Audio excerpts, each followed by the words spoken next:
këtyre gati 5 viteve si qeveri e Republikës jemi kujdesur që edhe të arrisim buxhetin, sepse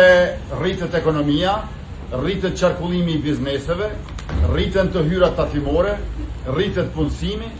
po njëkohësisht edhe ta shpërndojmë mirëqenien në mënyrë që askush të mos mbetet mbrapa, ta zvoglojmë pabarazin e krejt popullsinë ta ngrejmë më lart që gjithnjë më pak e një ditë edhe as pak të ngelen të varfër. Ne nuk lëshojmë për siguri e për begati,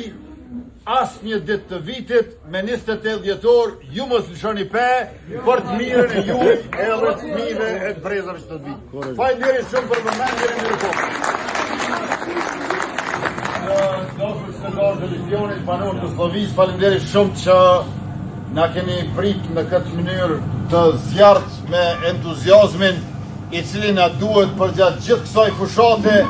në mënyrë që me datën 28 dhjetor edhe të fitojmë më shumë se sa mendon shkurt, por edhe ta konstituojmë shpejt kuvendin e të fillojmë me mandatin ton të tretë, kur do të vazhdojmë shumë projekte të mira që i kemi nisë, por edhe shumë të tjera të reja për më shumë siguri e më shumë begati e për të cilat ne, si themi, nuk lëshojmë pas.